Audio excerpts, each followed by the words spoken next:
In the year 1341 BC, amidst the golden sands of Achaton, the city built by Pharaoh Akhenaten for his one true god, Aten, a child was born. He would one day change the course of history, though neither he nor those around him could have imagined it. His name was Tutankhamun, the living image of Aten. His mother was likely Kia, one of Akhenaten's lesser-known wives, a woman shrouded in mystery whose name was later erased from the royal records. His father was Akhenaten himself, the heretic pharaoh who shook the very foundations of Egypt by daring to worship one god alone. The boy was born into chaos. Akhenaten had closed the temples of Amun and the other gods, proclaiming Aten, the radiant disk of the sun, as the only divine being. The priests were furious. The people confused. The empire crumbling.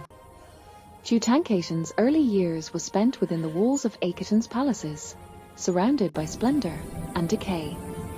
Queen Nefertiti, Akhenaten's majestic wife, ruled beside the king.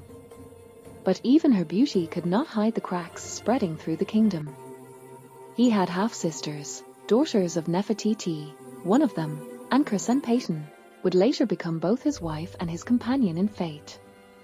In ancient Egypt, royal blood was considered divine, and so brother and sister were wed to preserve that sacred lineage. When Akhenaten died around 1336 BC, his radical reign collapsed. A mysterious figure, Smenkhkare, perhaps a brother, perhaps even Nefertiti herself under another name, briefly ruled. But his time was short. Egypt was adrift, leaderless, its gods silenced. Then, in 1332 BC, the impossible happened. A child, barely 9 years old, ascended the throne of the mightiest empire on earth. The boy king was now pharaoh of Egypt. He was Tutankhamun no longer. Under the guidance of his powerful vizier A and the general Horem, the child's name was changed to Tutankhamun, the living image of Amun. The message was clear: the heresy of Aten was over. The gods of Egypt had returned. Temples reopened. The priests reclaimed their power. Gold once again flowed into the sanctuaries of Thebes and Memphis. The Great Restoration had begun. Amidst this return to tradition, the young pharaoh married his half-sister, now known as Ankhesenpeten. They were both little more than children, yet the art that decorates Tutankhamun's tomb centuries later reveals tenderness between them, she placing flowers in his hands, resting her palm upon his shoulder, sharing gentle, human moments rarely seen in Egyptian art. Their greatest duty was to produce an heir. Twice, Ankhesenpeten conceived, and twice she gave birth to stillborn daughters. Their tiny mummies, carefully wrapped and entombed beside their father, tell a story of royal sorrow, and of a family cursed by generations of inbreeding. As Tutankhamun grew, he began to take a more active role in his kingdom. He issued the Restoration Decree, carved in stone, proclaiming that the temples of the gods, once abandoned and fallen into ruin, would be rebuilt. Under his name, the faith of Egypt was reborn. Horem led military campaigns to reclaim lost territories in Nubia and the Levant, while in Thebes, the young king ordered new constructions and repairs at Karnak Temple. The heretic's memory, Akhenaten's, was systematically erased from walls and records. But behind the gilded mask of power lay a fragile reality. Tutankhamun was not a healthy youth. His mummified body tells a tale of suffering: a deformed left foot, likely a congenital clubfoot, forcing him to walk with a cane. Over 130 walking sticks were found in his tomb, some worn smooth from constant use. He carried within him the scars of generations of incestuous marriages, weak bones, hormonal imbalances, and the deadly parasite of malaria, detected by modern science. Then, in 1323 BC, the golden light of his short life faded. Tutankhamun was dead, a boy of 19, a king for barely a decade. How he died remains one of history's greatest enigmas. Early X-rays showed a fracture in his skull, leading to speculation of murder, perhaps at the hands of A or Horem, men hungry for power.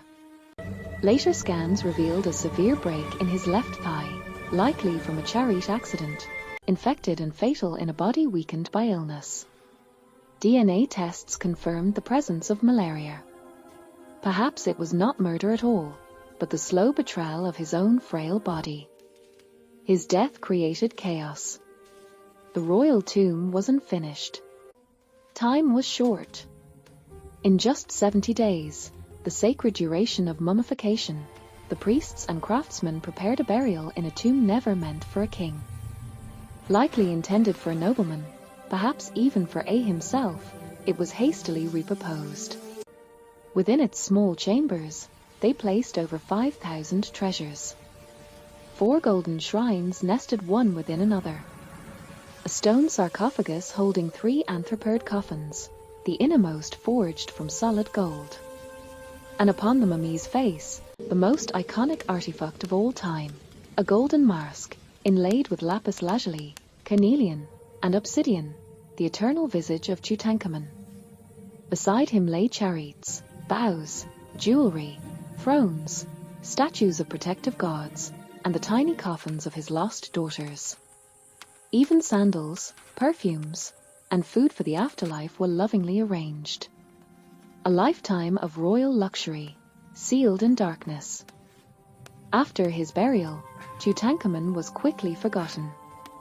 A ruled briefly, then Horem seized power and erased the names of Akhenaten, Tutankhamun, and A from the official records. In history's lists, the crown passed directly from Amenhotep III to Horem, as though the boy king had never existed. His tomb's entrance was buried beneath the debris of later constructions. For more than 3 millennia, it slept undisturbed, hidden by accident, preserved by chance. Then came 1922. In the Valley of the Kings, British archaeologist Howard Carter made a discovery that would astonish the modern world. After years of fruitless searching, on November 4th, his workers uncovered the first step of a buried staircase. Days later, a sealed doorway appeared, stamped with the royal necropolis seal of Tutankhamun. When Carter peered through a small hole by candlelight, his patron Lord Carnarvon asked, "Can you see anything?" Carter, overwhelmed, whispered, "A yes, wonderful things." Inside lay treasures beyond imagination.